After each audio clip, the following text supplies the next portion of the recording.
Good afternoon and welcome to Success Paradigms. My name is Emilio Garcia, and as always, with me is Mr. Andrew Barker. And Hi, everyone. tonight we have the great pleasure to have with us Jim Wanserski. I think I spelled it, I might have butchered that. I No, no, normally no. do. That was a good attempt. Yep. But anyway, tonight is episode 26, believe it or not.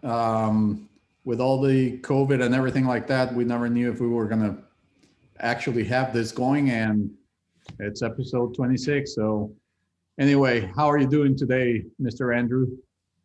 I'm good. Thank you, gentlemen. Thank you, Emilio. Cool, cool, cool. All right. So, I'm going to just do a quick introduction about Jim, and then we'll get started. Let me this thing. That's All Facebook right. Live pinging you. So today, he likes to be called the business guy. He's worked in a number of industries: telecom, high telecom, consulting, financial services, even including nonprofit. During his work life thus far, he has most recently been the CEO and COO at several public and privately held companies. But of interest today is some collaborative work that he's done in research and writing on the topic of risk management. Man, I can't, I'm all. Been a long Monday, Emilio. Don't worry about it. Keep going. I know. He jointly authored some articles about them, and the term that he quotes, velocity of risk, that we're going to be talking about. I just learned a bit about it this morning, and it's pretty interesting. So without further ado, let's get started. Jim, welcome to the show. Great. Glad to be here with you and Andrew. Thank you, thank you. So let's start from the beginning. Where are you from? Are you originally from Texas? I know we talked a little bit about different places you moved around, but where were you born and raised? Yeah, Emilio, I grew up in central Missouri in a small town just east of Kansas City. As a result, I'm a Kansas City Chiefs fan from way back, so more power for this weekend. But I grew up in a very large family. Had 5 brothers and 2 sisters, so we're still close, but we're also rather competitive. Along the way, I went to school at a university in Kansas City, and actually it was long ago enough that I actually played basketball in college. Okay. Did that and ended up majoring in accounting, finished up and ended up going to work for Sprint. I guess it's now T-Mobile. Okay. My daughter is going to Missouri State, actually. Oh, really? Good school. Matter of fact, they beat us in basketball, but what do you do? I ended up going to work for Sprint, and then after a couple of years touring the country with their audit staff, I actually went back to school at Rockhurst University to get my MBA, and they even made the fatal mistake of having me teach for 3 semesters in their graduate program. So I think I learned more. No one has made that mistake with Andrew and me. There you go. I think I probably learned more teaching than I did studying, so it was a good experience for me. And I've gone through the telecom world a number of years and done a whole host of things along the way, including 15 projects with turnaround companies underperforming and in trouble. Did major consulting with a big 5 consulting firm, and then with a smaller turnaround firm. And actually, I've been out on my own for the last 10, 12 years helping companies. So lots of experiences, and believe it or not, along the way, I had to deal with uncovering and fixing up from a whole series of fraud incidents that I uncovered. So the way I describe it is I used to be 6'7", jet black hair and Italian, and now I'm 6 foot, silver, and Polish. And I blame it all on telecom and fraud. Well, we talked a little bit about this earlier today on the frauds and stuff like that. As I was saying, I was certified as a fraud examiner at some point. Right. Yeah. So I know your pain. My hair used to be totally black. But There you hey, go. whatever color is still there, right, Andrew? So you That's got the more than most I do. important thing. All right. So tell us a little bit about your approach and experience, especially on what corporate calls risk and how they approach risk. Yeah, Emilio and Andrew, it's something that is a big buzzword. It is a four-letter word too, by the way, if you notice. But it probably gets more attention in large companies, big public companies, because if you're a public company, once a year you're publishing your annual report in 10K, and that document has to contain, it's a required section for the SEC. You've got to go through all of the major risks for the company, for the industry, for the environment. And then you've got to also describe what they mean to your company and how are you going to deal with such things. So it's a formal process with public companies, but it is just as critical with medium size and probably even most important with startups and entrepreneurial companies, because they don't often talk, the owners and the founders don't often focus on risk, but obviously it's there. So it's a very formal process with big companies, with some public company requirements. It's a very important need for medium and small companies. And I think that the entrepreneurial companies need to take a good hard look at, do we know our environment and what we're going to have in front of us? So it's an all-encompassing term. So going back to that, how did you come up with the concept of velocity of risk, and what is it? How does it actually work? Yeah, I can't take full credit. I've ganged up with a professor buddy of mine and we've done some collaborative writing. But if you look at risk for a company, for an industry, the classical definition of risk is, what's the likelihood of something bad happening? And the second major variable is, what's the likely size or the impact of that bad thing? And so one of the things that we contend is, yeah, those are very known measures or known variables with risk. But there's a couple of other things that some of our research and our discussions kind of uncovered, is maybe the most important thing, especially in these days of 7x24 social media and COVID and disasters. We believe that one of the most important things is the speed that you have to contend with, or the speed with which things happen, or the velocity that they occur. So that's where the concept, we kind of feel like it became the third variable of risk, but maybe it's the most important one if you look at the recent 2, 3, 4 years. The other thing that we have written somewhat extensively about is, everybody talks about bad things happening. What's the risk of this thing and what's the risk of that thing? Well, our work also came up, or in our discussion came up with the fact of, well, what about the upside?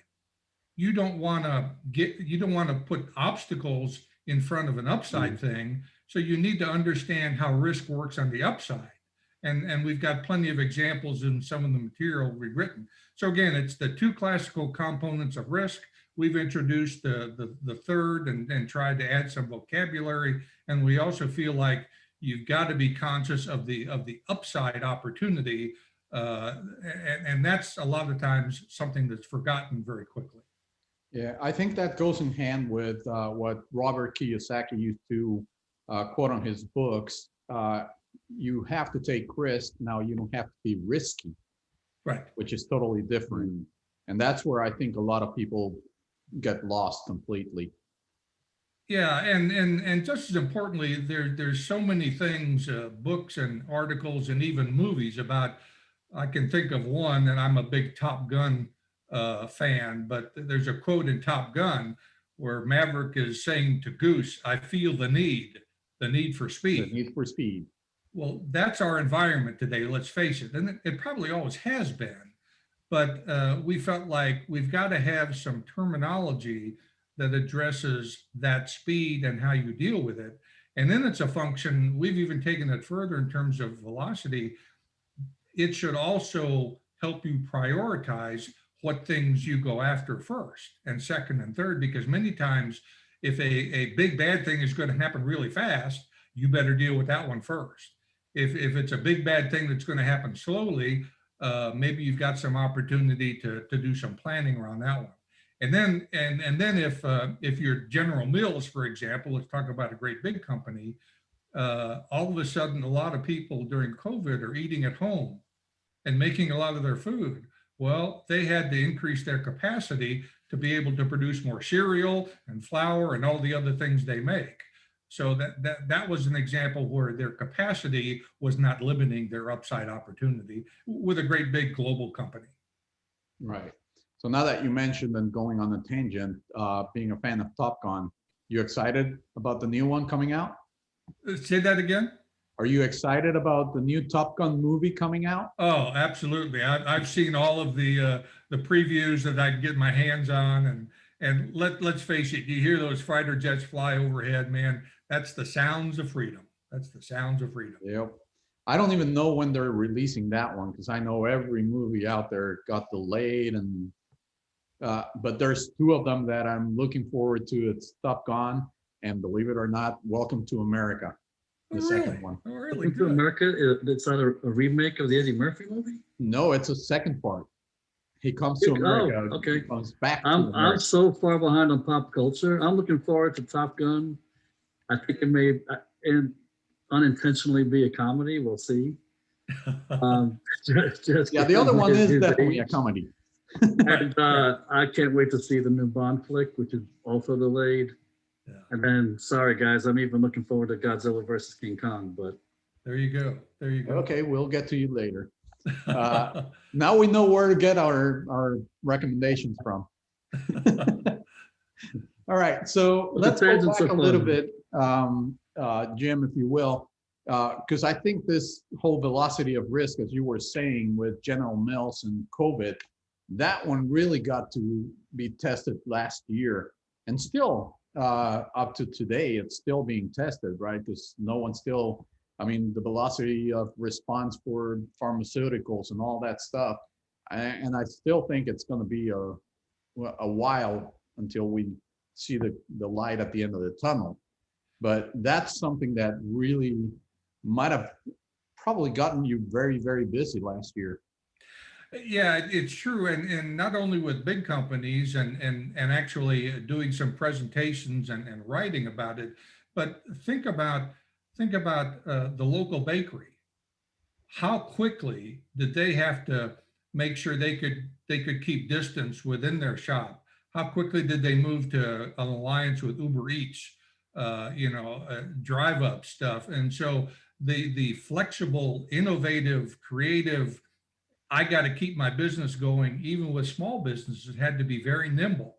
And so nimbleness is a way of dealing with speed or with unanticipated events. So even small companies have to deal very quickly, not only for growth, but sometimes just for survival. So yeah, we've been able to keep very busy with some presentations and talks, and we've got another piece coming. Maybe it'll be a book, but I wouldn't want to, make that real publicly known. But you never know, because I think there's a whole new vocabulary about this. And let's face it, we've had so many recent events. The topic is hot. But most importantly, we're trying to figure out how can this introduction of speed, in addition to probability and impact, how can we help management teams of all sizes and all types, deal with what do you prioritize? What do you get ready for? How nimble can you be? Can you recover quickly and be resilient? There's so many things that fall off of this third variable of risk called velocity. Right. And so let's go a little bit back in time, because at some point we were talking about you lived in Atlanta, then moved somewhere else, then back to Atlanta, then here. And that's where we started chatting that I also lived in Atlanta. And oddly enough, Andrew, we discovered that he did some work with the company that brought me to the US. Oh, that's tremendous. It's now a public company, but it was a small company at the time. Wow. So I mean, we haven't gone into the rabbit hole to see who knows whom and whatnot. That's But awesome. I mean, there's the, again, just the proof and the value of networking and meeting new people. That's awesome. I wasn't aware, obviously.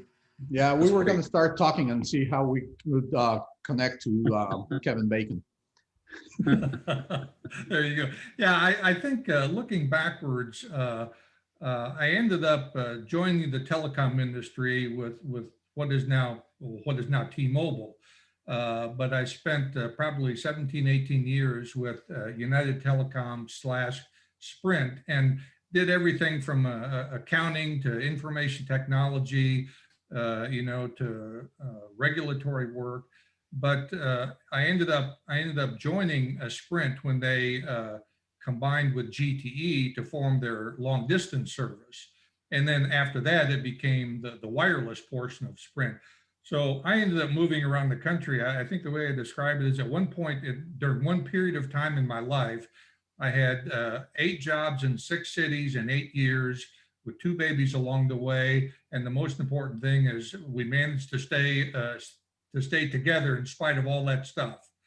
That's tough. Again, living in a lot of different places, Kansas City, Atlanta, Cedar Rapids, Iowa, Chicago, and then obviously doing work around the country, you get to meet a lot of people and you get to see a lot of different things. So I think that's probably some of the things that really got me more aware of how can you help companies, how can you help clients, how can you help management teams deal with a lot of different scenarios. So we ended up moving from Atlanta to Texas about a year and a half ago for both professional and personal reasons. I've found that running companies and doing consulting work for big and small companies, I can do my business as long as I'm in a city with a major airport. Well, coming to Dallas, I've got 2 of them. So professionally, I felt like I could do this work, in either place. And secondly, we've got our oldest daughter and her husband live here in Texas. Matter of fact, she's principal of a high school here in Dallas. And so we had some personal tugs to come to Dallas. And let's put it this way. I know I'm not going north. I've lived in cold weather long enough. So Atlanta got me spoiled, and I said, well, I'm only going to go lateral. So Dallas was immediately west of Atlanta, and the heat's different, but it's still warm. Yeah, it's totally different. They had a snowstorm up in the New York City area, so I'm not missing it. I'm happy to be My here brother myself. lives just outside of Philadelphia, and I was talking to him, and we had some stuff to do, and he's like, yeah, let's do it later because I'm going out with my son and the bobsled. I'm like, go. We'll talk tomorrow. Who cares? Somebody called me from Chicago, Emilio, and they were complaining about having to shovel snow. I said, well, if it gets too warm, I may have to mow my grass here in Dallas.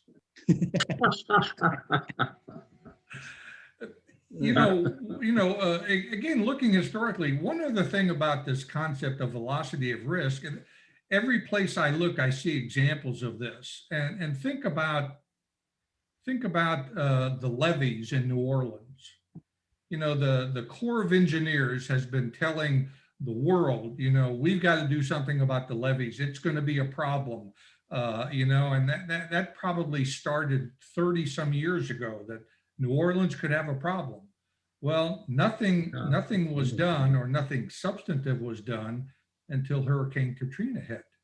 And then all of a sudden, bam. So all of that time, they could have done something on a phased-in basis. And we call that kind of risk in gestation.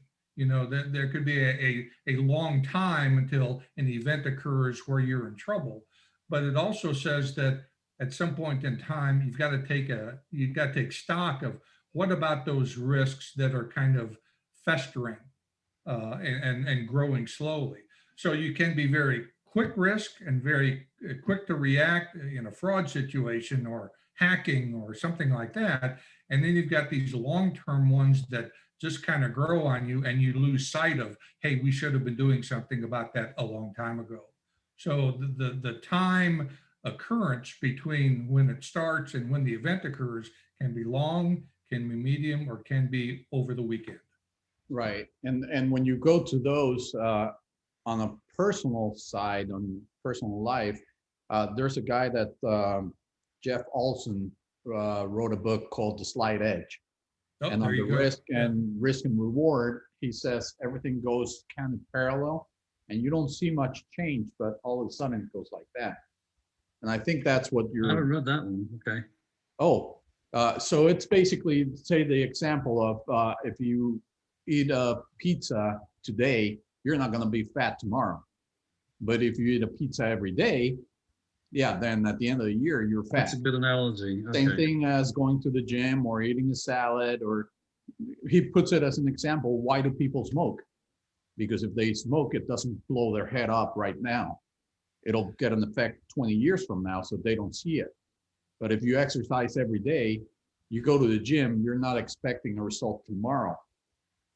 But if you go for a full year, then you see the difference. And So- that and founders and company management people always have to balance the long-term festering with the short-term immediacy and being able to be, so you have to be planning and thinking ahead, but you also have to be able to react quickly. And that's a difficult tightrope to walk sometimes.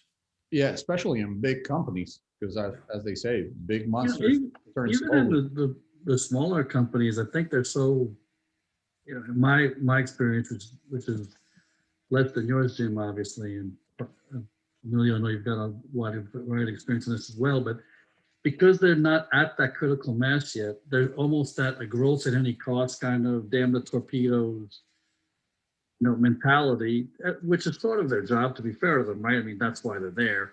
But then we come in and say, okay, well, you can do that, but there is the risk of this. So, okay, have you considered that?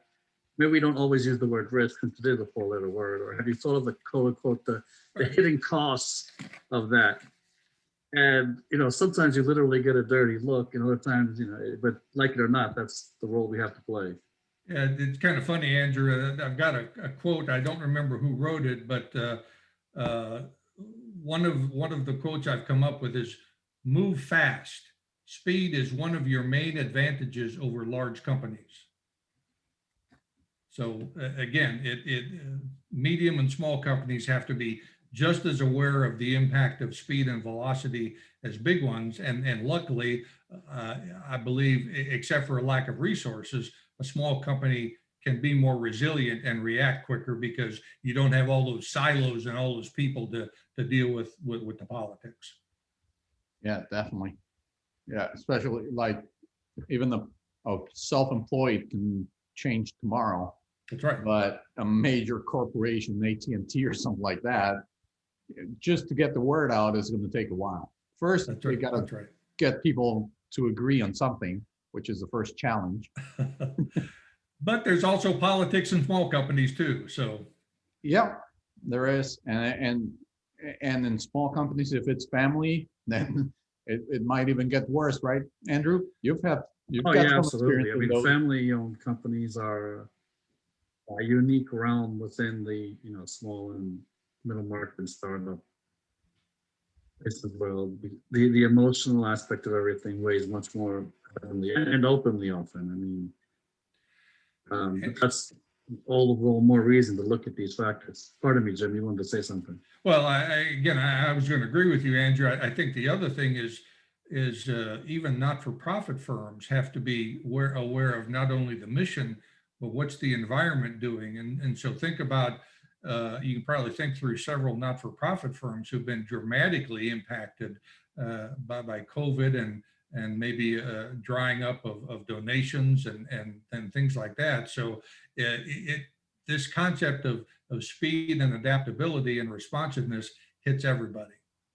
Yeah, I mean, for not-for-profits, especially in the last, you know, as you're saying, Jim, and I mean, these last couple of years, it's become the trendiness aspect to donating to not-for-profits, even out from the corporate donors, that we just didn't see to such an extreme. I mean, if all the focus goes on a particular cause, The budgets for charitable donations are limited, both at the corporate level and the family level, individual levels. So, when you're in the not-for-profit environment, and I've worked for several as well, they almost, there's almost a taboo against thinking that way, right? Because they have a noble social purpose typically. But like it or not, last year and a half was a rude awakening for a lot of them because donations went more towards things related to health, right? Everything impacted by COVID. The year before that, where things were much more politically driven.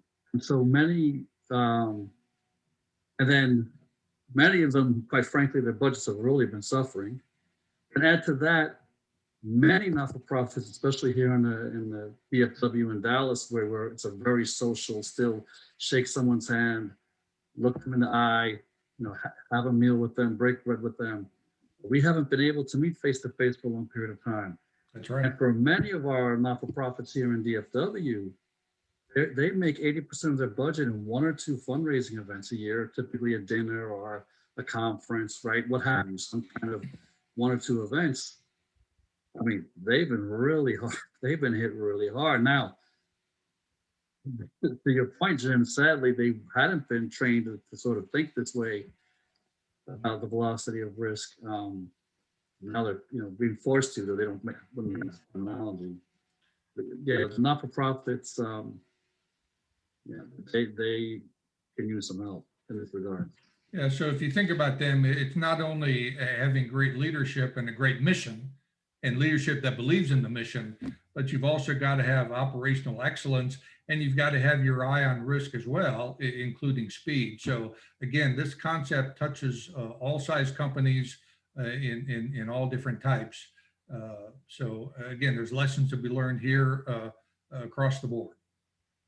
Yeah, and I think you're right. It's in all sizes, and for everyone out there in the audience, to me, a self-employed is the first size. It's the smallest size you can get, but it is a company. Even though they might not be registered as such or whatever, but they have to consider everything. And part of it is risk. And as I was saying earlier, I like that quote by Kiyosaki saying, gotta take risk, but not be risky.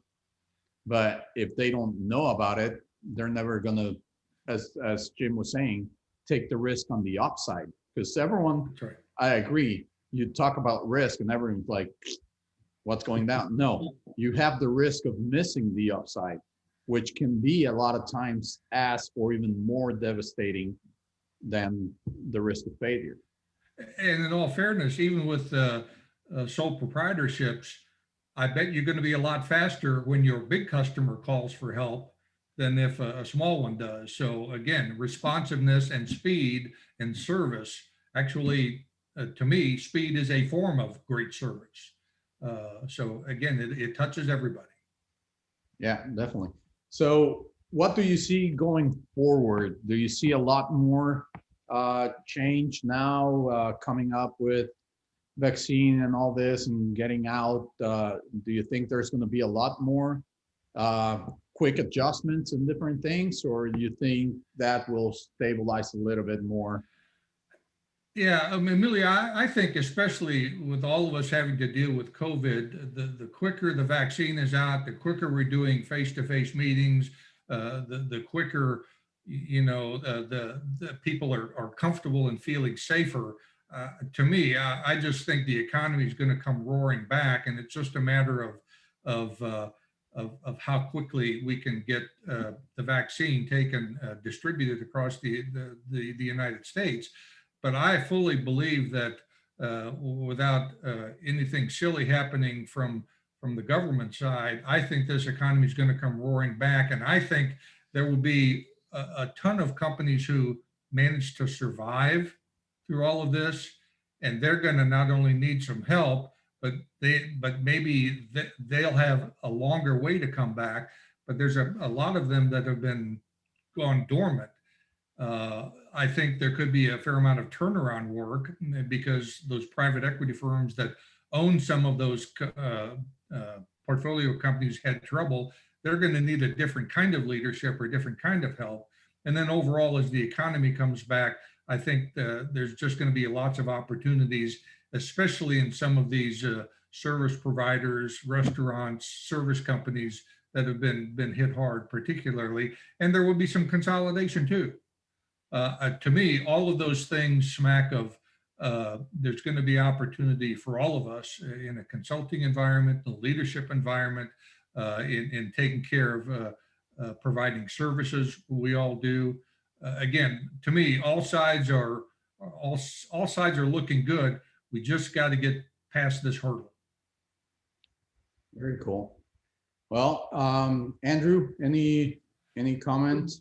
Jim, is there a framework or, a framework or a process you can, refer our listeners and viewers to as regarding velocity of risk? We're talking sort of high level, like this is an introduction to the concept, but for people that want to learn more, is there a process or a framework built around it? Yeah, I can certainly get the link to one of the articles we wrote. It's the CPA Journal, and the article addresses managing risk with the speed of change. But maybe more importantly, and a way to think about this, Andrew, and that's a very key question you asked. One of the companies I ran, and again, in looking at risks, we developed three rating systems. We had a scale, and this is very simple and straightforward.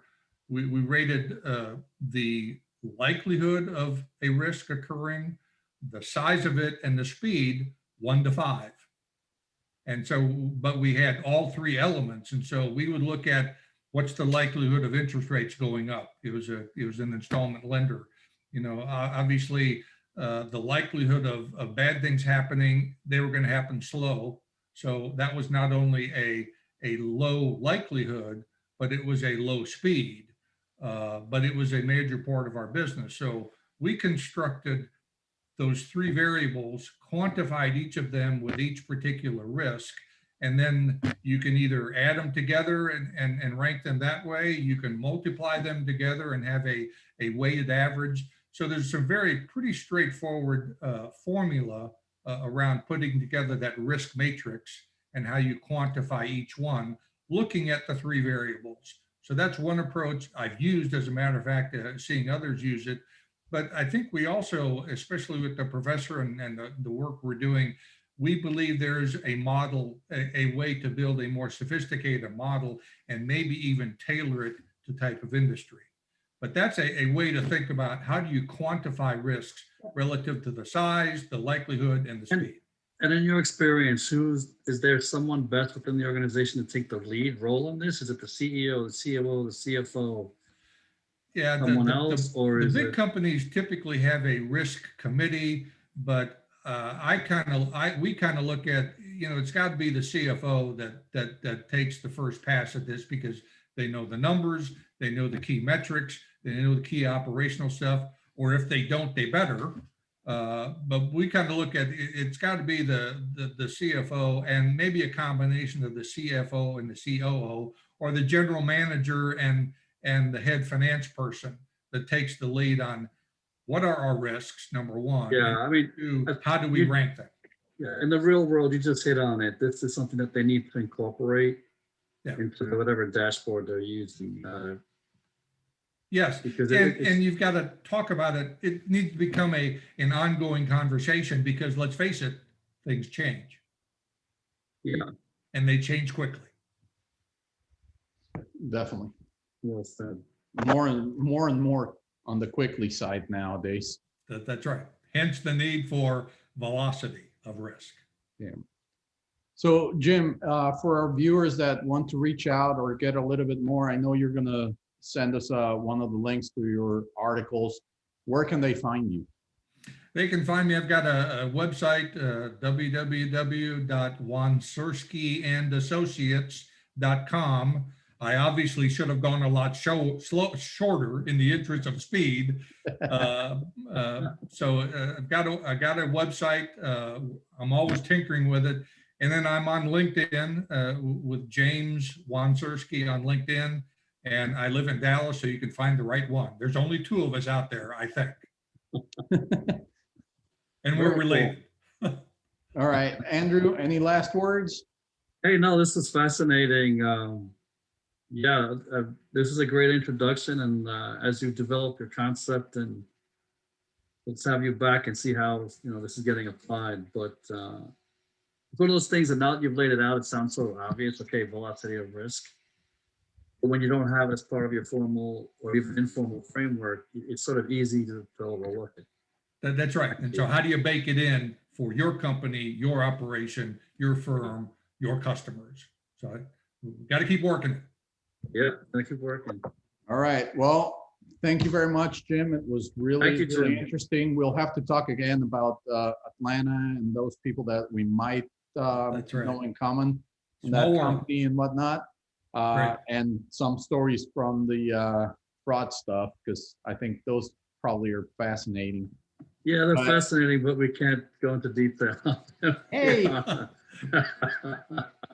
We'll figure out a way. Thank you Well, all very we'll much. find it. Thank you. all. Anyway, Thank you, Jim. thanks Thank you, for listening. everyone. This has been Success Paradigms with Emilio Garcia and Mr. Andrew Barker with Pleasure as Jim always. Wanserski as our guest tonight. Thank you very much for listening. And Thank you, we'll see everyone. you next Ciao. week. Great. Thanks. Thank you, Jim. Bye now. Bye-bye.